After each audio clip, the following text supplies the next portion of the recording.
नमस्कार, आदाब। मैं हूं श्रीकांत सक्सेना और आप देख रहे हैं प्रोग्राम अपना मुल्क अपना आइन। दोस्तों, हर हिंदुस्तानी इस बात पर फख्र करता है कि वो जिस मुल्क का शहरी है, जिस देश का नागरिक है, वो दुनिया की सबसे बड़ी जमहूरियत है। लेकिन ये बात शायद सारे लोग नहीं जानते कि जमहूरियत की कोर है, उसका पहला जो वज़न है, पहला जो कारण है, वो ये है कि हर हिंदुस्तानी में ये सलाहियत है कि वो अपने सही नुमाइंदे चुन सके, सही रिप्रेजेंटेटिव्स का चुनाव कर सके।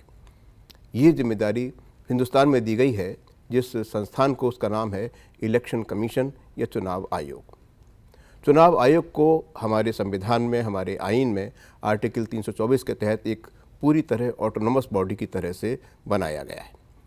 सुप्रीम कोर्ट या CAG की तरह इस बॉडी को भी पूरी आज़ादी या लगभग स्वायत्तता मिली हुई है।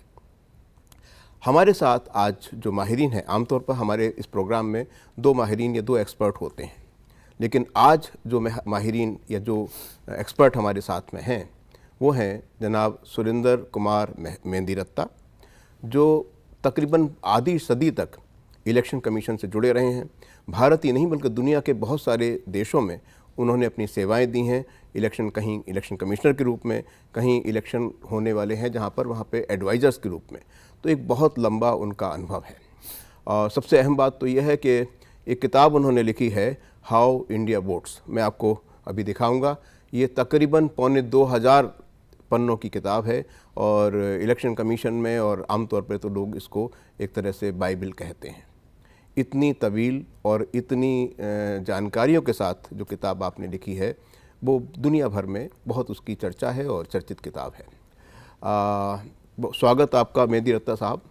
सबसे पहले तो आपसे ये मैं जानना चाहूँगा कि तकरीबन आधी सदी आपने चुनाव आयोग में गुजारी है और एक ऐसे मुल्क में जहाँ आज हम लगभग 100 करोड़ वोटर्स हमारे देश में हैं जो अपने रिप्रेजेंटेटिव चुनते हैं, इतने लोगों को मैनेज करना, ऐसे इलेक्शंस कंडक्ट करना जो ईमानदारी से हों और ईमानदारी से दिखें भी, लोगों का विश्वास उसको बना रहे। तो कैसा अनुभव आपका रहा इन 50 वर्षों का? किस तरह से आपने ये देखा कि इस संस्थान की स्वायत्तता, इस संस्थान की ऑटोनॉमी बची रही, बरकरार रही और आज भी आमतौर पर लोग मानते हैं कि हिंदुस्तान का जो चुनाव आयोग है वो जिस तरह से और जिस लेवल पर चुनाव कराता है, दुनिया के लोग इस बात को तस्लीम करते हैं, वो एक बहुत बहुत बड़ा काम है। आपका अनुभव कैसा रहा इस बात? नहीं, हमारा अनुभव तो बहुत अच्छा रहा और हमें बड़ी तसल्ली और बड़ी थोड़ा सा गर्व भी होता है कि हम उस वक़्त से लेकर जबकि बिल्कुल इलेक्शन कमीशन जिसको मतलब अभी चाइल्डहुड में था, वहाँ से लेकर इतनी अब प्रौढ़ अवस्था तक लेके आए हैं। तो जो भी कंट्रीब्यूशन हो सकी हमने भी दी है उसमें और हमें बहुत फ़ख्र है कि इलेक्शन कमीशन जो है वो सिर्फ जैसे आपने कहा कि ये नहीं कि लोग ही मानते हैं, सारी दुनिया में इसका एक अलग सा जो है स्थान बनाया है। इवन अमेरिका के बड़े बड़े नेताओं ने आके यहाँ कहा कि इलेक्शन जो इंडिया में होते हैं वो गोल्ड स्टैंडर्ड है। तो कईयों ने तो ये कहा है कि जब एक दफ़ा कुछ अमेरिका में कुछ झगड़ा हुआ था, कुछ वोटिंग की गिनती विनती में कुछ प्रॉब्लम हुई थी और कोर्ट्स ने भी उसमें अपना इंटरफेयर दिया था। उन्होंने कहा ये काम इलेक्शन कमीशन को इंडिया से करवा देते तो ये झगड़े ही नहीं होते। आप इससे अंदाज़ा लगा सकते हैं कि हमारी जो विश्वसनीयता है, क्रेडिबिलिटी है, साख जो है वो कितनी दूर तक है। और बड़े बड़े मुल्कों में लोग, हमारे जो ऑफिसर्स वगैरह जाते हैं, वहाँ उनको ट्रेनिंग भी देते हैं। अब तो आपको शायद पता नहीं मालूम होगा, अब एक इलेक्शन कमीशन ने एक India international institute of democracy and electoral management का IIDEM चालू किया है, द्वारका में है। उसको बहुत बड़ा कॉम्प्लेक्स बनाया है और उसमें बहुत सारी कंट्रीज़ के जो है वो यहाँ आकर ट्रेनिंग भी ले चुके हैं। आपको कहा जाता है आप ट्रेनर्स के ट्रेनर हैं। हाँ, ट्रेनर्स आप उन लोगों को ट्रेनिंग हाँ, आप देते हैं। बिल्कुल। और बड़े बड़े सीनियर ऑफिसर्स आते हैं, बड़े बड़े कई कंट्रीज के तो कमिश्नर तक भी आए हैं यहाँ ट्रेनिंग लेने के लिए। मैं आपको बताऊं कि जब 2006 या 7 में इराक में एक इलेक्शन कमिश्नर उनका एक इलेक्शन कमीशन नया अपॉइंट हुआ था, उसमें 9 कमिश्नर्स उन्होंने अपॉइंट करे थे। तो उन्होंने इलेक्शन कमीशन से रिक्वेस्ट करी, मैं भी उसमें इन्वॉल्व था, मुझसे कहा गया कि आप जो है वो हमारे इन इलेक्शन कमिश्नर्स की ट्रेनिंग करवाइए। तो सारे के सारे 9 के 9 कमिश्नर 14 दिन के लिए यहाँ इंडिया में आए, हमने उनकी ट्रेनिंग दिलवाई और कुछ सारे हमारे जितने बड़े सीनियर ऑफिसर्स हैं उनसे उनको अलग अलग मजमूनों पर उनकी हमने ट्रेनिंग दिलवाई और वो बहुत खुश हुए उससे। अच्छा, आपने भारत में ही नहीं बल्कि अफ़गानिस्तान में, साउथ अफ्रीका में, नाइजीरिया में और भी कई ममालिक में इलेक्शन प्रोसेस में हिस्सा लिया, कहीं एडवाइज़र की हैसियत से, कहीं इलेक्शन कमिश्नर की हैसियत से। शायद ये इतिहास में पहली बार होगा कि जब हिंदुस्तान का एक नागरिक, हिंदुस्तान का एक अफसर दूसरे मुल्क में जाके इलेक्शन कमिश्नर बना और वहाँ इलेक्शंस कंडक्ट किए। थोड़ा सा संक्षेप में हमारे नाज़रीन को बता दीजिए अपना ये सफ़र आपका क्या क्या रहा, कहाँ कहाँ आपने क्या क्या काम किया। नहीं, सफ़र तो क्या है कि हम लोगों को मैंने 64 में इलेक्शन कमीशन ज्वाइन किया था। जी। तो उस वक्त तो मैंने बहुत छोटी सी पोस्ट थी असिस्टेंट की। उसके बाद में लॉ कर ली हमने और लॉ में करने के बाद में हम लीगल साइड पर आ गए इलेक्शन कमीशन के।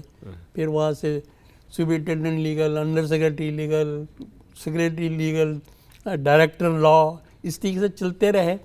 और फिर मेरी जो रिटायरमेंट थी, जो नॉर्मल उस वक्त 58 इयर्स की एज होती थी रिटायरमेंट की, तो 97 के एंड में हुई थी। और अगले ही दिन से लेके और पिछले साल के मतलब 2018 के मार्च तक मैं एक इलेक्शन कमीशन का लीगल एडवाइज़र रहा। अच्छा, तो ऐसे चलता है। इन बिटवीन जो था, जैसे अब आपने अफ़गानिस्तान की बात करी, तो अफ़गानिस्तान में जब बहुत झगड़े हुए थे, आपको पता ही है। जी। तो उसके बाद में वो वहाँ पर चाहते थे कि जमहूरियत जो कायम की जाए जी। और बहुत सारी कंट्रीज़ ने एक एग्रीमेंट करके यूनाइटेड नेशंस से कहा कि भाई आप ही इलेक्शन करवा दीजिए पहला। तो उसको इलेक्शन करवाने के लिए जो यूनाइटेड नेशंस ने 5 कंट्रीज़ के इलेक्शन कमिश्नर्स बनाए अलग अलग कंट्री से। तो उसमें से खुशनसीबी से मुझे भी उन 5 में से एक मैं भी था। फिर हमने वो पहला जो सबसे पहला 2004 में इलेक्शन हुआ था वो हमने करवाया। उसके बाद में तो अभी रिसेंट उनका सितंबर में मेरे ख्याल में तीसरा शायद इलेक्शन हुआ है, जिसका रिजल्ट अभी तक पूरा जो है वो अनाउंस नहीं कर पा रहे हैं। तो नाज़रीन, बहुत बहुत बड़ा काम है ये कि इतने बड़े मुल्क में, हिंदुस्तान जैसे मुल्क में, एक ईमानदारी से और पारदर्शी इलेक्शंस कंडक्ट करवा पाना। मेहंदी रता साहब इस प्रोसेस से जुड़े हुए हैं। कभी अल्लामा इकबाल ने कहा था कि जमहूरियत वो तर्ज हुकूमत है कि जिसमें बंदों को गिना करते हैं, तौला नहीं करते। इनसे मालूम करते हैं कि ये इत्तेफाक कितना करते हैं इकबाल के इस कथन से, इनके इस शेर से। नहीं, जो इकबाल साहब ने जो फरमाया वो अपने वक्त के मुताबिक कहा। अब तो जो है वो लोगों को तुलना भी शुरू हो गया। ये तो चिंता की बात हुई। हाँ, बहुत चिंता की बात है। अब लोग जो है जाके कई पहले इंडिविजुअली जो लोग वोट देते थे और इंडिविजुअली जो थे वो उनको अगर किसी को कुछ करना भी है तो अब तो जो है ना एक जो ग्रुप का ग्रुप या विलेज का विलेज ही खरीदना शुरू हो गए कुछ जगह पर। तो अच्छा, आप उसको सोच लीजिए कि तुलना भी कुछ अल्फाज हैं जैसे रिगिंग है, जहाँ जो ताकतवर लोग हैं वो सबके एनमास वोट पड़वा देते हैं। ये तमाम चीज़ें क्या हिंदुस्तान के ही इलेक्शन से वाबस्ता हैं या फिर वेस्टर्न डेमोक्रेसीज में भी ऐसा होता कभी देखा नहीं? सब जगह पर ये चल। ये देखिए, ये बहुत जो खरीदो फरोख्त जो है या ब्राइबरी, वो तो बहुत जगह पर है, हर जगह पर है। अब आपने देखिए जो लास्ट टाइम जो इलेक्शंस हुए अमेरिका वगैरह में, उनमें भी ये कंप्लेंट्स थी, राष्ट्रपति के खिलाफ भी है। हाँ, कि भाई लोगों को खरीदा गया, उनको वो किया गया, इन्फ्लुएंस किया गया, इन्फ्लुएंस किया गया। तो इन्फ्लुएंस करने के बहुत तरीके हैं। तो इन्फ्लुएंस जो है वो, इसके बावजूद सबसे बेहतर जो तर्ज हुकूमत है मोड ऑफ गवर्नेंस है वो डेमोक्रेसी को माना जाता है, जमहूरियत को माना हाँ जाता है। जी, इससे ये बेहतर तो कोई ठीक। विकल्प अभी तक आदमी के अभी सामने है, हाँ। है नहीं। हमने हमारे देश में और ख़ास तौर पे इस खित्ते में यानी साउथ एशिया में डेमोक्रेटिक इंस्टीट्यूशंस का कोई रिवाज शायद बहुत पहले नहीं था।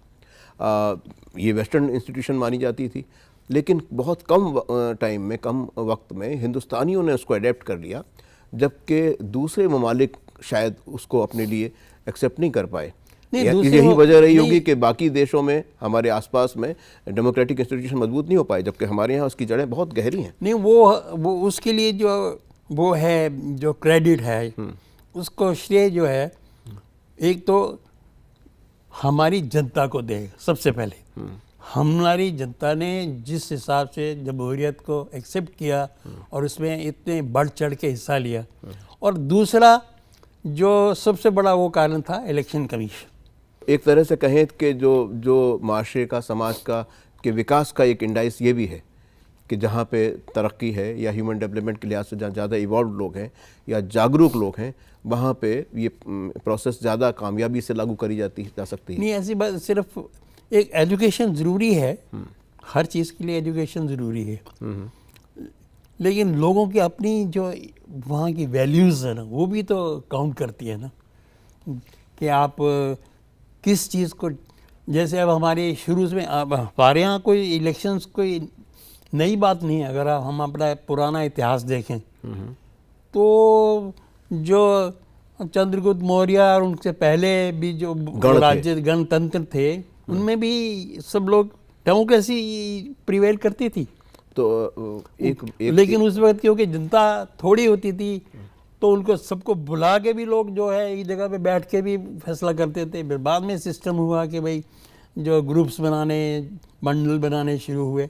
तो हमारे यहाँ तो डेमोक्रेसी बहुत पुरानी है, लेकिन उस हिसाब से तो मैं कहूँगा कि हमारी democracy oldest democracy in the world है। मेरा आशय ये था कि जो एक आम शहरी है, इंडिविजुअल है, उसका दखल और उसकी भागीदारी सिस्टम में बनी रहे या हो, उस पैमाने पे अगर कहीं हम हिंदुस्तान को रखें, अगर हम दुनिया के दूसरे ममालिक से मुकाबला ना भी करें तो साउथ एशिया के इस खित्ते में देखें तो क्या यहाँ हिंदुस्तानियों की भागीदारी सिस्टम में ज़्यादा है, या ये इसलिए कामयाब है क्योंकि लोग आमतौर पर पैसिव हैं, उनमें पॉलिटिकल अवेयरनेस नहीं है, वो एनमास भीड़ की तरह बिहेव करते हैं। पॉलिटिकल अवेयरनेस सिर्फ वोट डालने से इसे एक बहुत कामयाब प्रोसेस मान लिया जाए, ये भी शायद कहीं नहीं। देखिए, पॉलिटिकल अवेयरनेस तो हुई जब हम लोगों को 1947 में जब आज़ादी दी गई, और उस वक़्त जब हमारे ये संविधान, जब आइन बन रहा था, तो जिस वक़्त ये फैसला हुआ कि हम लोग जो है यूनिवर्सल एडल्ट फ्रेंचाइज रखेंगे, कि हर आदमी जो एक पर्टिकुलर उम्र से ज़्यादा बड़ा होगा, वो जो भारत का जो नागरिक होगा, चाहे वो हिंदू है, सिख है, ईसाई है, किसी धर्म को मानता है, और स्त्री और पुरुष में कोई डिस्टिंक्शन नहीं किया गया, जो भी एडल्ट होगा उसे वोट देने का अधिकार होगा। तो उस वक़्त जो है ना, पर्टिकुलरली इंग्लैंड वगैरह में भी लोगों को शक था कि ये हिंदुस्तान कैसे ये चला लेगा। और जहाँ तक हमने सुना है कि वहाँ के एक प्राइम मिनिस्टर साहब ने तो यही कहा था कि भैया देखिए 2-3 महीने के बाद ये फिर हमारे पास ही आएंगे। लेकिन जब इलेक्शन पहला ही वो दोबारा अंग्रेजों से कहेंगे आप आइए हम पे हुकूमत कीजिए। हाँ, तो जब पहला इलेक्शन हुआ 1951 में, और थोड़ा सा 52 में भी हुआ, 51-52 में, तो दुनिया हैरान हो गई कि इतनी बड़ी संख्या। उस वक़्त हमारे कम से कम मेरे ख्याल में 33-34 करोड़ की आबादी थी, और उसमें से 24-25 करोड़ तो हमारे वोटर्स भी थे। तो लोग हैरान हो गए कि इतनी बड़ी, इतना स्मूथ और इतना बढ़िया उन्होंने इलेक्शन कर लिया, सरकारें भी बना ली। तो उनको तो मतलब बड़ा महसूस हो गया, हमको इलेक्शन हमने इंडिया को इतना अंडर एस्टिमेट क्यों किया हुआ था।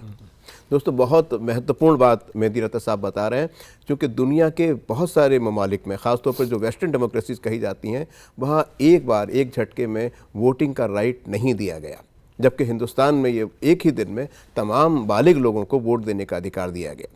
इंग्लैंड जैसे देश में भी किश्तों में बहुत पूरे माशरे को, पूरे समाज को वोट देने का अधिकार नहीं मिला। बल्कि बहुत सारे यूरोपियन कंट्रीज में तो 70-75 तक महिलाओं को वोट देने का हाँ, अधिकार मिला। महिलाओं का वोट नहीं। इंग्लैंड की रानी महिला थी, लेकिन उन्हें वोट देने का अधिकार नहीं था। ऐसे मुल्क के अधीन हम थे और उनके बारे में आप बता रहे हैं कि हमारे यहाँ जब आज़ादी मिली तो एक साथ तमाम हिंदुस्तानियों को वोट देने का अधिकार दे दिया गया। 1938 में वोट दिया गया, वोट का अधिकार इंग्लैंड में दिया था। बल्कि बहुत सारे ममालिक स्कैंडिनेवियन कंट्रीज में तो 75 तक दिए गए। बिल्कुल। तो अमेरिका में भी कई 100 सालों तक लेडीज को वोट देने का अधिकार नहीं मिला। वोटिंग राइट के लिए जद्दोजहद करनी पड़ी। अपना देश का जो इलेक्शन कमीशन है वो कितने किस्म के इलेक्शंस को कंडक्ट करवाता है, एडमिनिस्टर करवाता है? देखिए, कॉन्स्टिट्यूशन इलेक्शन कमीशन जैसे आपने पहले कहा था कि 324 आर्टिकल के अंडर बनाया गया था। उसमें जो प्रोविजन है कि जो इलेक्शन कमीशन है वो जो हमारे प्रेसिडेंट साहब हैं उनका इलेक्शन वो करवाएंगे, जो वाइस प्रेसिडेंट हैं उनका इलेक्शन करवाएंगे। फिर पार्लियामेंट के 2 हाउसेस हैं, लोकसभा और राज्यसभा, इन दोनों के इलेक्शंस करवाएंगे। और स्टेट लेजिस्लेचर्स, स्टेट में कई जगह पर तो काउंसिल भी है 6-7 स्टेट्स हैं जहाँ काउंसिल है, और बाकी लेजिस्लेटिव असेंबली तो हर एक में ही है। और उसके अलावा स्टेट्स के अलावा 2 यूनियन टेरिटरीज हैं, दिल्ली और पौंडीचेरी, उनमें भी असेंबलीज हैं। तो ये इलेक्शंस जो हैं वो इंडिया इलेक्शन कमीशन करवाएगी। बाकी जो नीचे की कॉरपोरेशंस, जिला परिषद वगैरह का, उस वक्त उन्होंने कहा था कि ये स्टेट गवर्नमेंट जो है ना इलेक्शंस करवाएंगी, और इलेक्शन कमीशन को हम उसमें अभी इन्वॉल्व नहीं करते। तो इस वजह से 324 में सिर्फ यही प्रोविजन दिया गया कि president, vice president, both houses of parliament, और जहाँ लेजिस्लेटिव काउंसिल और लेजिस्लेटिव असेंबली, उनके इलेक्शन कमीशन करवाएगा। उस वक्त एक और भी प्रपोजल आया था जब ये इलेक्शन कमीशन के सेटअप करने की बात चली थी कॉन्स्टिट्यूशन में, कॉन्स्टिट्यूएंट असेंबली में। तो उस वक्त एक बात ये भी चली थी कि हर स्टेट में अलग अलग इलेक्शन कमीशन बना देते। अच्छा, ये बात चली। तब जो थे हमारे अम्बेडकर साहब और जो इतने बड़े, जिनकी इतनी दूर तक की दूरंदेशी थी, उन्होंने कहा नहीं, ये चीज़ हम नहीं करें देंगे। इलेक्शन कमीशन एक ऑटोनॉमस इंस्टीट्यूशन सेपरेट होगी जो सबसे, और सारी कंट्री के लिए एक होगी। जैसे इलेक्शन कमीशन एक इंडिपेंडेंट ऑर्गेनाइजेशन है जो सारी जगह पे, तो इस तरह के हर स्टेट में भी एक इलेक्शन कमिश्नर अलग अपॉइंट हो जाना चाहिए। तो वो तो जो कॉन्स्टिट्यूशन की 73rd और 74th अमेंडमेंट हुई 87-86 वगैरह में हुई है, तो उस वक्त जो थे इलेक्शन कमिश्नर्स जो हैं वो स्टेट के उन्होंने अपॉइंट करे हैं। फिर कॉन्स्टिट्यूशन अमेंड करी गई कि हर स्टेट में अपने इलेक्शन करवाने के लिए उनका एक अलग स्टेट कमिश्नर होगा। वो भी इस तरीके से हमारी तरह आज़ाद होगा, स्टेट गवर्नमेंट से वो उनका भी दबाव नहीं होगा। जो ख़ास बात मैं जानना चाहता था कि जैसे आजकल की जो पार्लियामेंट्री कॉन्स्टिट्यूंसीज़ हैं, 2 बातें, एक तो उनका जो डिलिमिटेशन कभी कभी करना पड़ता है, उसके पैमाने क्या होते हैं, किन आधार पे करते हैं, और दूसरी चीज़ ये है कि कितना खर्चा एक कैंडिडेट कर सकता है आज के ज़माने में एक लोकसभा में जाने के लिए। सपोज देखिए, मैं आपके दोनों सवालों का जवाब देता हूँ। पहला तो ये है कि डिलिमिटेशन। देखिए, एक्चुअली जो कॉन्स्टिट्यूशन बनी गई थी 1950 में, जो कॉन्स्टिट्यूशन बनी थी, उसमें ये था प्रावधान कि हर 10 साल के बाद जो हमारी सेंसस होती है, उसके बाद में हर 10 साल के बाद में कॉन्स्टिट्यूएंसियाँ जो हैं उनकी लिमिट्स जो हैं वो वेरी करके, नंबर ऑफ सीट्स लोकसभा में भी, तो क्या कोई नंबर ऑफ वोटर्स के हिसाब से करते हैं या क्या? तो उस नहीं, पॉपुलेशन की बेसिस पर। तो हर 10 साल की सेंसस के बाद में एक डिलिमिटेशन कमीशन बैठेगा और वो जहाँ जहाँ पार्लियामेंट्री कॉन्स्टिट्यूंसीज की ज़रूरत पड़ेगी वो करेगा। तो उस लिहाज से 1951, 1961, 1971 3 बारी जो सेंसस हुई, तो 3 डिलिमिटेशन कमीशन बने। उन्होंने अपना अपना सब जगह पे कहीं ये कमीशन क्या इलेक्शन कमिश्नर के नहीं, वो पार्लियामेंट के एक्ट के मुताबिक जो है वो अलग कमीशन बनता है। नॉर्मली उसमें चेयरमैन जो है वो सुप्रीम कोर्ट के एक रिटायर्ड जज रखे जाते हैं। उसमें चीफ इलेक्शन कमिश्नर जो है वो एक मेंबर होते हैं, और दूसरा पहले शुरू में हाई कोर्ट या सुप्रीम कोर्ट के जज रखते थे, थर्ड। लेकिन जो लास्ट में जो अब डिलिमिटेशन कमीशन बना, तो उसमें जो स्टेट इलेक्शन कमिश्नर है वो थर्ड मेंबर होता है अपनी स्टेट के लिए। राइट। लेकिन जब 71 के बाद में, जब ये 76 वगैरह में और ये जब बनी थोड़ी सी ये फैमिली प्लानिंग वगैरह का जब चला, तब कुछ स्टेट्स ने कहा कि देखिए हमने तो इतनी अच्छी तरह फैमिली प्लानिंग करी, कुछ ने नहीं की, हमारी पॉपुलेशन तो कम रह गई, और जिन्होंने नहीं करी उनकी पॉपुलेशन बढ़ गई। तो अब अगर आप पॉपुलेशन के बेसिस पर डिलिमिटेशन करेंगे तो वो स्टेट ज़्यादा सीट ले जाएंगे लोकसभा में, हम कम रह जाएंगे। तो उस वजह से जो है कॉन्स्टिट्यूशन अमेंड कर दी गई उस वक्त 76 में कि 81 और 91 की जो सेंसस होगी उनके बेसिस पर डिलिमिटेशन नहीं चलेगी, नहीं होगी। और यही कॉन्स्टिट्यूशन जो आज बनी है 71 की बेसिस पर, वो ही चलती रहेंगी। कब तक? 2001 तक। जी जी जी। तो 2001 में एक्सपेक्टेड था कि भाई 2001 में जो सेंसस आएगी उसके बाद में जो है नया डिलिमिटेशन होगा। लेकिन उसमें क्या हुआ कि बहुत सारी डिस्पैरिटीज़ आनी शुरू हो गई। कोई कॉन्स्टिट्यूंसी जो 1971 में बनी थी उसमें 5 लाख वोटर रह गए। उस वक्त जो एवरेज था वो 10 लाख का था। तो किसी में 5, जैसे अब चांदनी चौक है, उसमें सारे कमर्शियल एरिया इधर उधर लोग चले गए, कमर्शियल एरिया थोड़ा ज़्यादा बन गया, उसमें 5 लाख वोटर रह गए। दिल्ली की जो आउटर दिल्ली कॉन्स्टिट्यूंसी थी जहाँ खेत ही खेत थे, और वहाँ इतनी कॉलोनीज बन गई, वहाँ 27 लाख 28 लाख की कॉन्स्टिट्यूंसी हो गई। तो इतनी डिस्पैरिटीज़, तो पार्लियामेंट में ये सोचा गया कि भाई ठीक है, सीट्स को हम नहीं चेंज करते। अगर दिल्ली में 7 नंबर ऑफ सीट्स उतनी रखेंगे, लेकिन डिलिमिटेशन जो मतलब कॉन्स्टिट्यूंसी की बाउंड्रीज जो हैं वो बदलने के लिए, ताकि जनसंख्या बराबर हो सके, तो इनको कर देते हैं। तो एक्ट तो पास हो गया, कॉन्स्टिट्यूशन भी बनी, लेकिन उन्होंने उसमें कहा कि 91 के बेसिस पर करेंगे। 2002 में जब एक्ट बना तो उसमें कहा गया कि जो डिलिमिटेशन कमीशन है, जो 3 मेंबर कमीशन बनाया गया था, जैसे मैंने कहा कि चेयरमैन थे, सुप्रीम कोर्ट के जज, चीफ इलेक्शन कमिश्नर थे, और स्टेट इलेक्शन, मैंने अब एक कोशिश तो 91 के बेसिस पर। तो जब 91 के बेसिस पर हमने काम शुरू किया तो देखा कि भाई अब तो 2001 की भी सेंसस आ गई है, और इसमें और बहुत ज़्यादा झगड़े हैं। तो डिलिमिटेशन कमीशन ने फिर गवर्नमेंट को रिक्वेस्ट करी कि आप लॉ अमेंड करके 2001 को बेस बनवाइए। तो उसके बाद में फिर कॉन्स्टिट्यूशन और वो लॉ फिर अमेंड हुआ, और उसमें जो डिलिमिटेशन कमीशन से कहा गया कि आप 2001 की बेसिस पर डिलिमिटेशन करिए।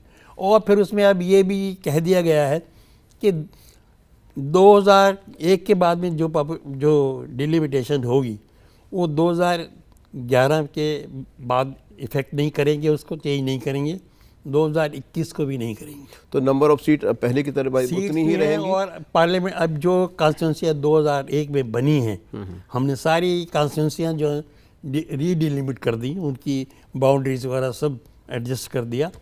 अब वो नॉर्मली 2031 की सेंसस के बाद में ही चेंज होगी। बहुत सुंदर। तो नाजरीन, ये बातचीत हमारी जारी रहेगी अगले एपिसोड में भी। फिलहाल हमें दीजिए इजाज़त, तब तक के लिए आदाब, नमस्कार।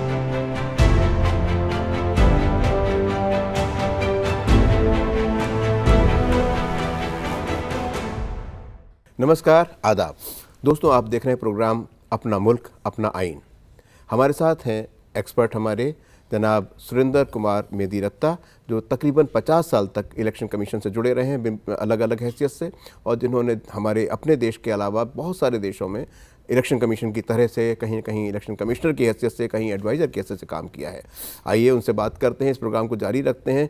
हिंदुस्तान में इलेक्शन कमीशन की भूमिका क्या है, उनका रोल क्या है साफ़ सुथरे इलेक्शन कंडक्ट कराने में, और ये कैसे इंश्योर करते हैं कि इलेक्शन जो कॉन्स्टिट्यूंसी उसका साइज़ क्या हो और किस तरीके से सही नुमाइंदे, सही रिप्रेजेंटेटिव्स संसद में, लोकसभा में और दूसरे इंस्टीट्यूशन तक पहुंच सकें। क्योंकि इलेक्शन कमीशन का आप जानते हैं काम होता है, वो तमाम स्टेट असेंबलीज़ के भी इलेक्शंस कंडक्ट करवाते हैं, स्टेट ये काउंसिल्स का भी करवाते हैं, लोकसभा राज्यसभा का तो करवाते हैं, प्रेसिडेंट का, वाइस प्रेसिडेंट का, ये तमाम elections election commissioner of India के तहत होते हैं, उनकी निगरानी में होते हैं।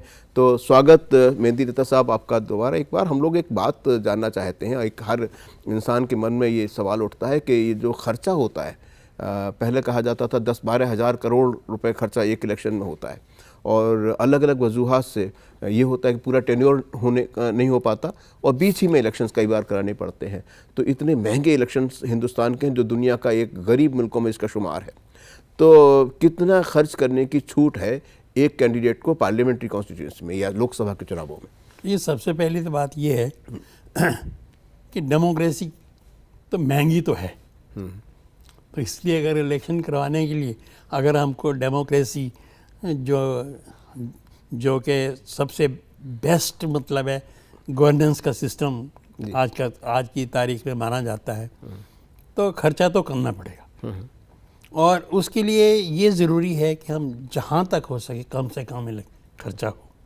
सरकार की तरफ से तो इलेक्शन कमीशन और ये जो देखते हैं वो देखते हैं कि किस तरीके से जो है इलेक्शन कम हो सकता है, कैसी अरेंजमेंट्स की जाएं कि खर्चा जो है कम से कम हो। जहाँ तक आप कैंडिडेट्स और पॉलिटिकल पार्टीज़ की बात करते हैं, तो कैंडिडेट्स के खर्चे पर लिमिट है। कितनी लिमिट है? तो वो कई स्टेट्स में थोड़ी वेरी करती है, लेकिन बेसिकली जो बड़ी स्टेट्स है तो उसमें जो पार्लियामेंट्री कॉन्स्टिट्यूंसी है उसकी लिमिट है आज की तारीख में 70 लाख। हर कैंडिडेट 70 लाख रुपया खर्च कर सकता है लेजिटिमेटली। इसके अलावा उसकी पार्टी और जो असेंबली है, नॉर्मली जो बड़ी स्टेट्स की बात कर रहा हूँ, उसमें असेंबली में जो लिमिट है वो कैंडिडेट की 28 लाख है। अच्छा। तो 28 लाख असेंबली के लिए और 70 लाख पार्लियामेंट के लिए जो है एक लिमिट लॉ में। इसके अलावा जो उनकी लेकिन जो पॉलिटिकल पार्टीज जो खर्चा करती हैं उसके अलावा उस पर कोई खर्च नहीं, उस पर कोई लिमिट नहीं, जितना चाहे खर्च करें, वो जितना चाहे तो अपने सोर्सेज के मुताबिक, रिसोर्सेज के मुताबिक जितने उनके पास पैसा है वो खर्च कर सकते। कोई जवाबदेही नहीं है कहीं पे? नहीं, जवाबदेही तो है, क्योंकि इलेक्शन कमीशन हर पार्टी से हर इलेक्शन के बाद में जो है वो उनका खर्चे का ब्यौरा मांगता है। तो उसमें ये भी शामिल होता है, यानी इंडिविजुअल ने कितना खर्च किया और पार्टी ने कितना खर्च किया? नहीं, इंडिविजुअल जो है वो जो मैं बता रहा हूँ जो 70 लाख वाली और 28 लाख की लिमिट आती है, वो तो हर कैंडिडेट अपना खर्चा जो है वो अलग से देता है। और लॉ के मुताबिक जब इलेक्शन की डिक्लेरेशन होती है, जिस दिन रिजल्ट होती है, उसके 30 दिन के अंदर अंदर उसको हर कैंडिडेट को अपने जो डे बाय डे का जो खर्चा है उसका पूरा ब्यौरा वहाँ के डिस्ट्रिक्ट इलेक्शन ऑफिसर को देना होता है। और अगर नहीं देता तो फिर इलेक्शन कमीशन उनको नोटिस वगैरह देने के बाद में डिस्क्वालीफाई भी कर सकती है। और पार्टी के खर्चे और के बारे में बताइए। 3 साल के लिए वो डिस्क्वालीफाई भी हो जाता है। कभी हुआ है ऐसा? हजार सैकड़ों होते हैं, सैकड़ों। जो इंडिपेंडेंट वैसे ही जो मजे के लिए इलेक्शन लड़ जाते हैं वो देते ही नहीं है, खर्चा नहीं देते, तो कहते हैं ठीक है डिस्क्वालीफाई कर दो, 3 साल के लिए आप कर देंगे, अगर ज़रूरत पड़ी तो 5 साल के बाद इलेक्शन होता तो हम फिर खड़े हो जाते हैं। ये भी थोड़ी एक डिफेक्ट है लॉ में। तो हमने उनसे कहा है कि कम से कम इसको जो है ना एक बार तो उसे 3 से 5 तो कम से कम कर दो, ताकि एक इलेक्शन के बाद में दूसरे इलेक्शन से तो वो दूर रहें।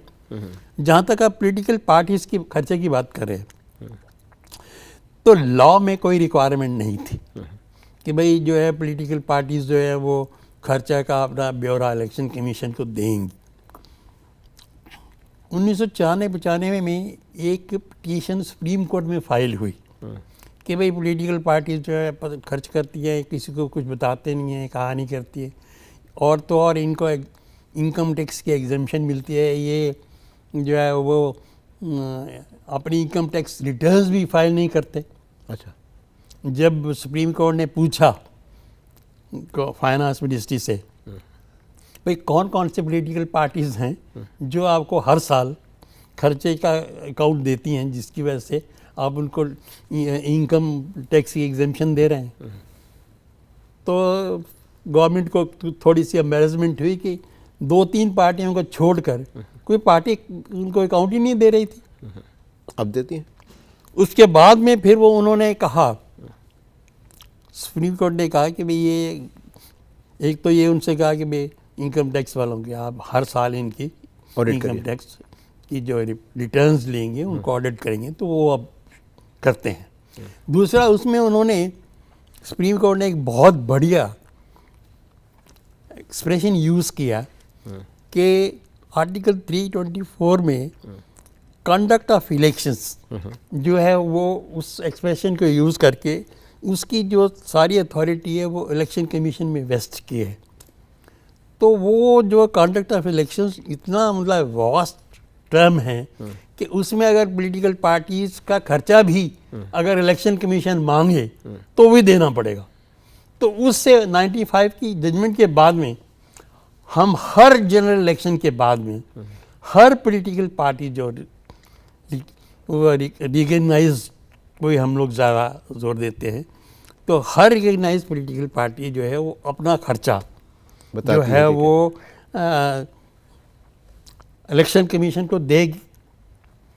जब स्टेट में इलेक्शंस होते हैं तो उसमें हम लोग उनको 75 दिन का टाइम देते हैं, क्योंकि उनको सब जगह से अपनी सारी स्टेट में खर्चा जो है वो कलेक्ट करना पड़ता है। चलिए, ये मतलब तो अब पहले से 90 डेज में जनरल इलेक्शन लोकसभा का, उसके बाद में सारा उनको खर्चा इलेक्शन कमीशन को देना पड़ता है। और उस खर्चे में हम लोगों ने ये भी जोड़ दिया कि आप कितना पैसा आपने कहाँ से लिया वो भी शो करेंगे, और कितना आपने इंडिविजुअल कैंडिडेट्स को दिया, कितना आपने वैसे जनरल पार्टी प्रोपेगेंडा पे खर्च किया, वो सारा एक बहुत लंबा चौड़ा हमने एक प्रोफार्मा बनाया हुआ है। उसमें सब उस प्रोफार्मे में सब वो देनी पड़ती है। तो क्या इन इकदामात के बाद में कुछ पारदर्शिता, कुछ ट्रांसपेरेंसी आई है? नहीं, ट्रांसपेरेंसी तो नेचुरली आई है, क्योंकि बहुत सारी पार्टीज़ हैं, बहुत सारी सोसाइटीज़ हैं, वो उन खर्चों को देखती हैं और उन खर्चों के बेसिस पर वो अपना अपना स्टडीज़ भी और रिपोर्ट्स भी देती हैं कि भाई देखिए ये अच्छा, एक बात बताइए, थोड़ा सा लोगों के लिए कुछ रहेगा कि तकरीबन कितना खर्चा एक पार्लियामेंट्री कॉन्स्टिट्यूंसी में कैंडिडेट करता होगा? नहीं, देखिए मैं तो वो कह सकता हूँ जो लीगली स्पीकिंग है। ओके, हाँ, तो लीगली स्पीकिंग मैंने बताया आपको 70 लाख अगर बताया, अगर उसमें पार्टी का भी मिला दे तो सुनिए, लेकिन अगर आप एक्सपीरियंस करें, और उनकी मैंने जैसे कहा कि वो उनको रिटर्न फाइल करनी होती है 30 दिन के अंदर इलेक्शन के बाद में, तो कोई भी आदमी 40-45 से ऊपर खर्चा नहीं दिखाता, हालांकि 70 की लिमिट है। लेकिन सब दुनिया जानती है कि खर्चा तो जितना आपने दिखाया उससे कई गुना है, कई गुना ज़्यादा होता है। और एक दफ़ा मुझे अभी भी याद है, बहुत साल पहले की बात है, जब हमारे वाजपेयी साहब ने एक दफ़ा पार्लियामेंट में कहा भी था कि हर कैंडिडेट जो हर मेंबर जो यहाँ बैठा है, जो लोकसभा में आया है, वो एक झूठ बोल के यहाँ आया है कि हमने खर्चा जो है इतना किया।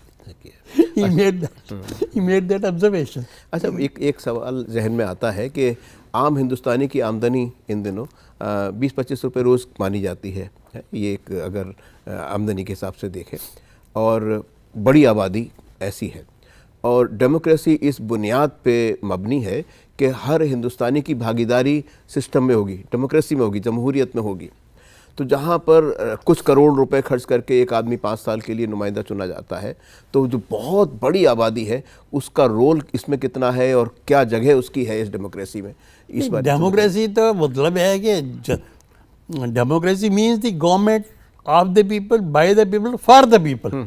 लोगों के लिए सरकार ये सब बनती हैं, लेकिन इसी वजह से तो अब जो कुछ भी सरकार करती है वो लोगों के लिए ही करती है। तो जो सरकार बनते हैं, माने जो चुने जाते हैं, वो चुनने के लिए कई बार करोड़ों रुपए खर्च करते हैं, बल्कि औसतन करोड़ों रुपए खर्च करते हैं, लेकिन जिनके नुमाइंदे बनते हैं उन लोगों की आमदनी बहुत नॉमिनल सी होती है। वो कभी सपने में भी सोच नहीं सकते कि वो इलेक्शन लड़ सकते हैं। ऐसा मान लें? नहीं, इलेक्शन लड़ना अलग बात है, लेकिन अलग इलेक्शन में जो इलेक्शन में भाग लेना अलग है, इलेक्शन में लड़ना अलग बात है। और इलेक्शन की वजह से उनको क्या बेनिफिट्स मिलते हैं वो तो आप देखते हैं। आजकल हर सरकार जो है कोशिश में यही रहती है कि जो गरीब लोग हैं उनको ये गरीबी की रेखा से ऊपर लेकिन लाया जो जाए। अमीर लोग हैं, जो मान लीजिए 10 करोड़ रुपए या 25 करोड़ रुपए खर्च करके चुन के आए हैं, वो अपने उस रकम को कैसे रिकवर करते होंगे?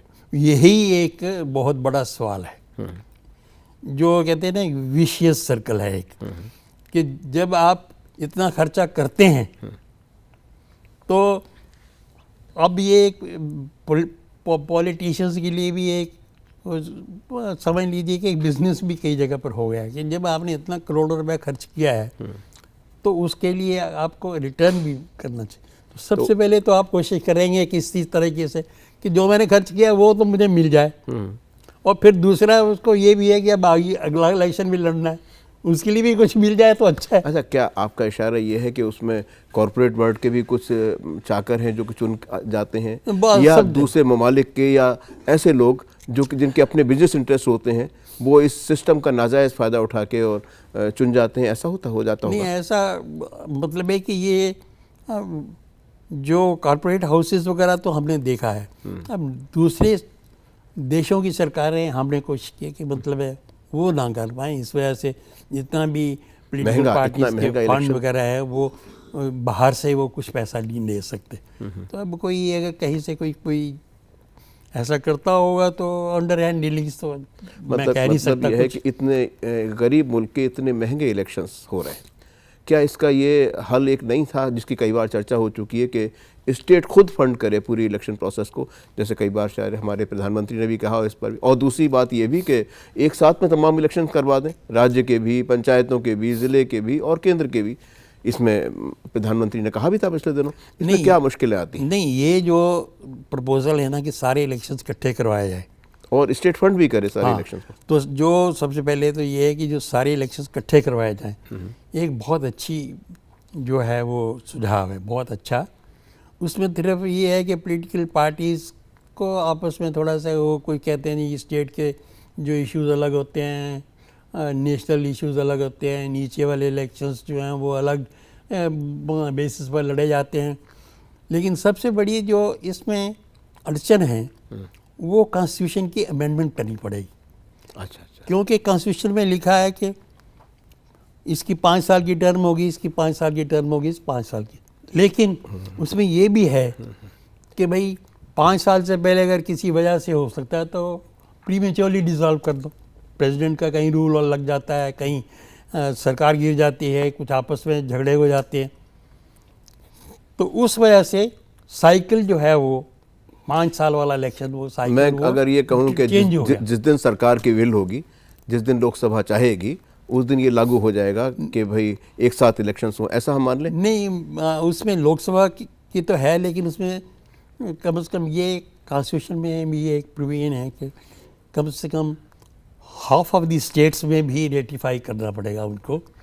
और फिर प्रॉब्लम ये होगी दूसरी कि अगर मान लीजिए एक असेंबली की टर्म आज कॉन्स्टिट्यूशन के मुताबिक अभी चलनी है 2-2.5 साल और, तो उनको आप कैसे जो है डिसॉल्व करके सबको इकट्ठा एक टाइम पे लाना थोड़ा सा मुश्किल होगा।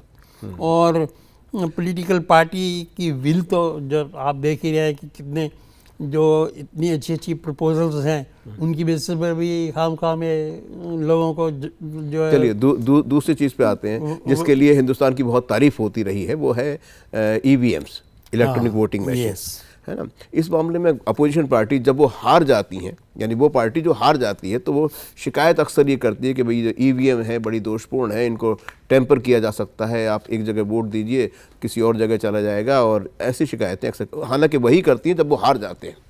तो इसकी सच्चाई क्या है? क्या इनको कभी टेम्पर किया जा सकता है? देखिए, मैं ये सोचता हूँ कि जो इलेक्शन कमीशन ने वोटिंग मशीन्स इंट्रोड्यूस की हमारे सिस्टम में, it is a revolutionary change, और उसमें इतना अच्छा मतलब है ये सिस्टम है कि क्योंकि मैं शुरू से उसके साथ जुड़ा रहा, ईवीएम कि कैसे डिज़ाइन बना, कैसे हुआ, क्या इंट्रोड्यूस किया, तो it's a foolproof system. Okay.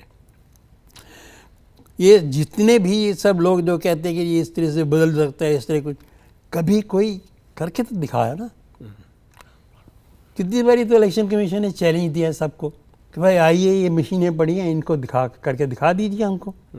अब कोई कहे दीजिए हमको जो है मशीन घर ले जाने दो, फिर हम आपको फिर दिखाएंगे, तो फिर वो इलेक्शन कमीशन की मशीन थोड़ी है। अगर मान लीजिए मैं एक जाके, लेकिन एक बात तो है कि कुछ ममालिक में ये एक्सपेरिमेंट हुआ, उन्होंने अपने यहाँ ईवीएम इस्तेमाल किए और पाया कि उन्हें टेम्पर किया जा सकता है, उसके बाद दोबारा वो देखिए वो मशीनों का अलग अलग, जो हमारी जो मशीन है स्टैंड अलोन है, उसमें जो पार्ट्स है, जो पर्टिकुलरली जो चिप है, उसमें एक दफ़ा जो आपने प्रोग्राम दे दिया उसको आप चेंज नहीं कर सकते। और हर मशीन की चेकिंग हर इलेक्शन से पहले 3 बार ही होती है।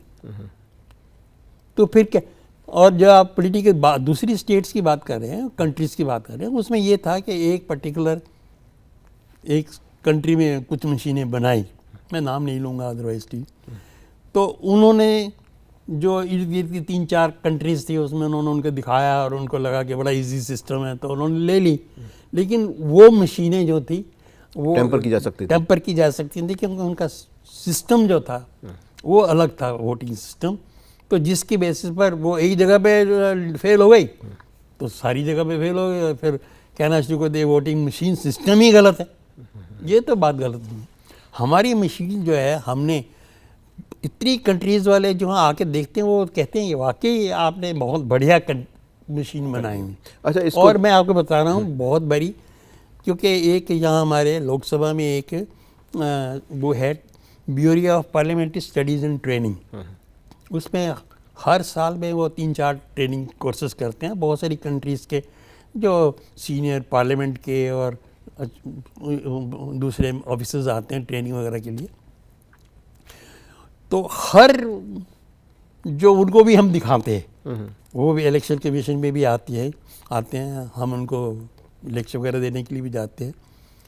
तो वो सारे कहते हैं इतना बढ़िया सिस्टम है, हम अपनी कंट्री में जाके कहेंगे, लेकिन वही हो जाए ना, फिर वो बाद में वो जब वहाँ जाते हैं वो कहते हैं यार इंडिया में ही लोग जो हैं इतना शोर मचा रहे हैं तो हमारे यहाँ कैसे हो, ये प्रॉब्लम हो जाती है। अच्छा, बल्कि ये नेगेटिव जो है ना, 2 चीज़ें जो आई हैं, एक वीवीपीटी, ये क्यों आई, उसका क्या फ़ायदा हुआ, इसका क्या मतलब किस तरह से ये इंश्योर किया जा सकता है कि हमने वोट इसी पार्टी को दिया, एक चीज़। दूसरी बात, एक नई इंट्रोड्यूस हुई थी नोटा से, आप अगर मुतमईन नहीं हैं, उन्हें चुनना नहीं चाहते हैं, तो आप कह सकते हैं कि नन ऑफ द एबव, इनमें से किसी को हम चुनना नहीं चाहते। इस बारे में थोड़ा सा बताइए कि ये क्या चेंजेस थे। नहीं, उसमें दोनों चीज़ें में जो इनिशिएटिव था वो इलेक्शन कमीशन की तरफ से ही आया। अच्छा, लोगों को शायद नहीं पता होगा, बहुत साल पहले जब ये ईवीएम सिस्टम जब चालू हुआ था, उसके थोड़ी देर बाद में इलेक्शन कमीशन ने खुद कहा कि हमको उसमें नोटा की प्रोविजन चाहिए। क्योंकि पहले क्या था, बैलेट पेपर आपको मिलता था, आप जाके अंदर जाके मार करके आते थे, XYZ किसी एक को दे दीजिए, किसी को दे दे और बक्से में डाल देते, किसी को नहीं भी दिया, आपकी मर्जी है, आपने किसी को वोट नहीं दिया और बैलेट पेपर ला के खाली या उस पर कुछ और उल्टा भी लिख दिया, वो आपने बैलेट बॉक्स में डाल दिया, वो सिस्टम था। और जब वोटिंग मशीन आई तो जब एक दफ़ा बटन दब जाता है कि हाँ आप जाके वहाँ वोट देंगे, तो आपको वोट देना ही है, और अगर आपको वोट नहीं देना तो आपको आगे बाहर कहना पड़ता है कि मैं देखो मैं वोट नहीं दे रहा। अच्छा अच्छा अच्छा, तो उससे आपकी जो है वो सीक्रेसी वायलेट हो गई, डिस्क्लोज हो गई, लोगों को पता लगेगा कि इस आदमी ने वोट नहीं दिया। Okay okay. तो वो जो सिस्टम था वो उसको डिफेक्ट को दूर करने के लिए हमने ये कहा कि भाई वोटिंग मशीन में हम एक एक्स्ट्रा बटन दे देंगे, ताकि अगर कोई आदमी किसी को भी वोट नहीं देना चाहता तो वो जो है वो नोटा बटन दबा देगा और उसकी सीक्रेसी भी मेंटेन हो जाएगी और कुछ। तो अच्छा, ये जो शक रहता है कि वो मैं तो वो जो उसके लिए हमको कुछ रूल्स की अमेंडमेंट की ज़रूरत थी। तो रूल की अमेंडमेंट के लिए इलेक्शन कमीशन ने गवर्नमेंट को लिखा। वो बड़ी देर तक वो करते रहे, कई पार्टीज़ की मीटिंग और पॉलिटिकल पार्टीज़ की मीटिंग, हुआ नहीं। अल्टीमेटली किसी ने जाके सुप्रीम कोर्ट में अपील कर कहा, तो सुप्रीम कोर्ट ने कहा कि नहीं, ये करना है।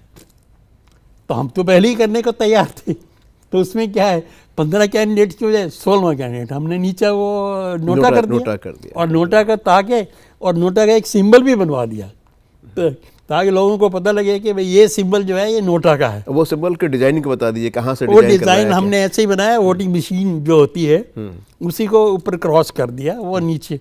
और वो एक अहमदाबाद में एक नेशनल इंस्टीट्यूट ऑफ डिज़ाइन है, उनको एंगेज करके उन्होंने बहुत बड़ी स्टडी करी काफ़ी जगह पर, फिर उन्होंने हमको ये डिज़ाइन दिया। तो वो अब ये है कि आप एंड के बैलेट पेपर का जो लास्ट पैनल होता है उसमें वो सिंबल भी है और उसके ऊपर लिखा भी हुआ है NOTA, none of the above. Mahendra Datta साहब, आप दूसरा जो आप वीवीपीटी आपने बताया, हाँ वीवीपैट भी इसी तरीके था कि किसी ने कहा कि देखिए डेमोक्रेसी में वोट्स जो हैं वो पता होने चाहिए। हम पहले जब किसको दिया हमने बैलेट पेपर आप देते थे तो हमको तसल्ली थी कि हमने खुद मारा और हमने खुद डाला, हमको पता है कि हमारा वोट उसको गया है। लेकिन इसमें ईवीएम में हमको पता नहीं लगता, और ये एलिगेशंस दिए कि हम वोट किसी को देते हैं वो चीज़ को प्रूव नहीं कर पाए। तो अल्टीमेटली ये मामला पहले दिल्ली हाई कोर्ट में गया। दिल्ली हाई कोर्ट ने हमसे पूछा तो हमने कहा कि भाई देखिए, हम लोग भी इस चीज़ को हैं, हम खुद ही देख रहे हैं कि कोई ऐसी मशीन हो जिसके साथ में अटैचमेंट हो जिससे कि कैंडिडेट देख सके, वोटर देख सके कि मैंने किसको वोट दिया है। जी। तो हाई कोर्ट ने कहा कि ठीक है, आप इस चीज़ को, इस जो रिसर्च या जो भी कर रहे हैं आप इसको चलाइए। तो थोड़ी देर के बाद में फिर एक महानुभाव ने सोचा कि भाई ये इलेक्शन कमीशन बहुत टाइम ले रहा है इस चीज़ को करने के लिए, तो सुप्रीम कोर्ट में चले गए। तो सुप्रीम कोर्ट में जाने के बाद सुप्रीम कोर्ट ने कहा कि देखिए, जहाँ तक हमको ये है कि भाई वोटिंग मशीन में जो है वो जो आप कह सकते हैं मैनिपुलेशन होती थी, हम उस चीज़ को नहीं मानते। उनकी जजमेंट है कि हमने मैनिपुलेशंस की बात को नहीं मानते, लेकिन हम इस चीज़ को मानते हैं कि वोटर को पता लगना चाहिए, सेटिस्फेक्शन होनी चाहिए पर्सनल कि मैंने इस आदमी को वोट दिया। तो इसके लिए आप जो मशीन आप वीवीपैट की बात कर रहे हैं, इसको जो है वो प्रोवाइड लागू करिए। तो इलेक्शन कमीशन ने कहा कि हमने इसके लिए कुछ सरकार से कुछ पैसे मांगे हुए हैं। तो सुप्रीम कोर्ट ने कहा कि अटॉर्नी जनरल को बुला के कहा कि भाई जितने इनको पैसे चाहिए इनको पैसे दिलवाओ, और उनसे हमसे इंश्योरेंस ले लिया कि भाई कब तक करोगे। हमने कहा जी नेक्स्ट इलेक्शन में हम सारी इंडिया में जितनी भी इलेक्शंस होंगे सब जगह पर हम ये वीवीपैट यूज़ करेंगे। तो उन्होंने हमको वो वीवीपैट भी हमने जो हमारी जो ईवीएम्स बनाती हैं 2 कंपनियाँ, उनसे बैठ के फिर डिज़ाइन वगैरह, और एक बहुत बड़ी हमने एक कमेटी बनाई हुई है, टेक्निकल एक्सपर्ट्स है उसमें, इंडिया की बेस्ट कंप्यूटर टेक्नोलॉजी के हम इस प्रोग्राम के आखिर में आ रहे हैं। मैं आपसे एक आखिरी सवाल पूछता हूं कि आपने इतना तवील अरसा इस में इलेक्शन कमीशन में गुजारा है और बहुत लंबा आपका तजर्बा है, आपको खामियां क्या लगती हैं इस प्रेजेंट सिस्टम में? देखिए, कोई भी सिस्टम, देखिए कोई भी सिस्टम अगर कहेगी तो कहे कि बिल्कुल परफेक्ट है बिना खामियों के होते, तो वो कोई भी मानने को तैयार नहीं। हमारे सिस्टम में भी कुछ खामियां हैं जो कि कोशिश कर रही है इलेक्शन कमीशन उनको दूर करने के लिए, लेकिन हर खामी को दूर करने के लिए लॉ के अमेंडमेंट की ज़रूरत पड़ जाती है। तो लॉ के अमेंडमेंट के लिए जो है थोड़ी सी दिक्कत ये भी होती है कि जब जो लॉ मेकर्स हैं उनको भी वो अपने भी देखते हैं कि भाई इससे हमें क्या फ़ायदा होगा या क्या नुकसान होगा, हम अपने पैर पर कुल्हाड़ी तो नहीं मार रहे हैं ना, वो उसमें थोड़ा सा दिक्कत आ जाती है। लेकिन जो 2-4 चीज़ें जो आज की तारीख में मैं सोचता हूँ कि ज़रूरी होनी चाहिए, वो ये है, एक तो ये है कि पॉलिटिकल पार्टीज़ की खर्चे की लिमिट होनी चाहिए। हर पॉलिटिकल पार्टी जो खर्च करेगी, जो अभी कोई नहीं है। कैंडिडेट पर है लेकिन पॉलिटिकल पार्टी पर नहीं है, तो वो एक जो लेवल प्लेइंग फील्ड है वो डिस्टर्ब करता है कि एक पार्टी जो है वो 500 करोड़ खर्च कर रही है, दूसरी पार्टी के बाद में 100 करोड़ है तो वो उसमें 80-90 करेगी। तो इस वजह से हर पॉलिटिकल पार्टी का अगर एक लिमिट कर दी जाए कि इससे आप नहीं आएंगे तो वो लेवल प्लेइंग फील्ड जो है वो एक आ जाएगी। दूसरा एक जो बहुत बड़ा हम जिसको कि कम से कम 98 से तो बहुत विगोरसली हम इसको परस्यू कर रहे हैं कि जो कैंडिडेट्स बनते हैं उनके खिलाफ कितने कितने मुकदमे चल रहे हैं और बड़े सीरियस ऑफेंसेस चल रहे हैं, डिक्रिमिनलाइजेशन ऑफ हाँ, पॉलिटिक्स। तो डिक्रिमिनल तो उसको जो है उन पर रोक लगनी चाहिए। हमने ये नहीं कहा कि उनको हमेशा के लिए डिस्क्वालीफाई कर दो, हमने कहा कि उनका टेम्परेरीली जो उनका right to stand as a candidate suspend कर दिया जाए जब तक कि उनका केस का फैसला ना हो। और ये हमने नहीं कहा कि हर मुकदमे पर, बड़े सीरियस हमने उनको लिस्ट बना के दी, जैसे रेप है, रॉबरी है, मर्डर है, ऐसे केसेस में जहाँ के लोग समझते हैं कि हालांकि हमारा कानून कहता है कि everyone is innocent till proved otherwise, लेकिन लोगों की नज़र में तो वो क्रिमिनल है। जिस आदमी को जो अगर आप सोचते हैं कि इस आदमी ने सारी दुनिया समझती कि इसने रेप किया, आप उसको क्रिमिनल समझते हैं ना, जनता क्रिमिनल समझती है, तो उसको अगर टेम्परेरीली कहा जाए कि भाई तुम अभी इलेक्शन मत लड़ो, अपना अगर नहीं हो तो कोर्ट में अपना जाके फटाफट उससे केस करो। अब क्या होता है, जिनके मुकदमे चल रहे हैं वो उसी को लटकाते रहते हैं ताकि केस पहुँचे ही नहीं फाइनल स्टेज पर। अब थोड़ा सुप्रीम कोर्ट ने कुछ वो कहा है और उनको कहा है कि MP वगैरह MLAC वगैरह के केसेस को एक्सपीडाइट करने के लिए अलग से कोर्ट्स बनाओ, तो एक तो ये भी एक स्कीम है। तीसरा भी थोड़ा सा जैसे हम चाहते हैं अकाउंट्स में ट्रांसपेरेंसी, तो अकाउंट्स की ट्रांसपेरेंसी में एक तो अभी उन्होंने इलेक्टोरल बॉन्ड्स का एक स्कीम लागू करी है, वो बहुत अच्छी स्कीम है, कोई स्कीम में प्रॉब्लम नहीं है। लेकिन जब उन्होंने ये कहा है कि ये पॉलिटिकल पार्टी कौन सी ये रिसीव कर रही है और कितना रिसीव कर रही है, कहाँ से जा रही है, और जो पॉलिटिकल पार्टीज़ को हर साल वहाँ एक खर्चा देना पड़ता था पहले, अभी भी है, कि जितना भी 20,000 से ज़्यादा कहीं कलेक्शन वो करते हैं तो उसका एक एनुअल अकाउंट जो है वो इलेक्शन कमीशन को देते हैं। उसमें लॉ में उन्होंने कर दिया कि बाकी खर्चा बाकी इनकम दिखाइए, लेकिन आपको इलेक्टोरल बॉन्ड से कितने पैसे मिले वो मत दिखाओ। तो वो अगर उसमें इंक्लूड कर दें कि भाई हम पॉलिटिकल पार्टी जो है वो इतने पैसे हमको इस बॉन्ड से मिले हैं, तो ट्रांसपेरेंसी है दैट सिस्टम जो इलेक्टोरल बॉन्ड्स का सिस्टम बड़ी ऐसे चलेगा। बहुत अच्छी जानकारी आपने मेहंदी अता साहब हमारे नाज़रीन को दी है, आपका बहुत बहुत शुक्रिया। और आपका इतना तवील तजर्बा है, इतने अहम इंस्टीट्यूशन से जुड़े आप रहे बहुत लंबे वक्त तक, आप हमारे स्टूडियो में आए, आपका आभार, बहुत शुक्रिया। नाज़रीन, मेहंदी अता साहब ने बहुत महत्वपूर्ण जानकारी, बहुत अच्छी जानकारी आपसे साथ शेयर की है। हमें उम्मीद है कि आपने को ज़रूर वो बातें मालूम हुई होंगी जो आमतौर पे बहुत कम लोगों तक पहुंच पाती हैं। हम चाहते ये हैं कि जमहूरियत की जो बुनियाद है, यानी हर हिंदुस्तानी की भागीदारी अपने सिस्टम में हो, अपने गवर्नेंस में हो, अपनी जमहूरियत में हो, इसलिए ज़रूरी था ये प्रोग्राम अपना मुल्क अपना आइन। हमारी बड़ी ख़ास किस्म की आबादी है, नौजवानों की बहुत बड़ी तादाद हमारे देश में है, जो शायद पहली बार कभी कभी अभी भी वोट देने वालों में ज़्यादा संख्या नौजवानों की है। वो चाहें तो इस निज़ाम को बदल सकते हैं, सुधार सकते हैं, बेहतर बना सकते हैं। अपनी जमहूरियत जो दुनिया की सबसे बड़ी जमहूरियत है, इसे दुनिया की सबसे बेहतरीन जमहूरियत बना सकते हैं। हमें उम्मीद है आपको ये प्रोग्राम अच्छा लगा होगा। अपना मुल्क अपना आइन देखते रहिएगा। अगले शुमारे में किसी और मुद्दे पर बातचीत करेंगे, तब तक के लिए आप हमें इजाज़त दीजिए। आदाब, नमस्कार।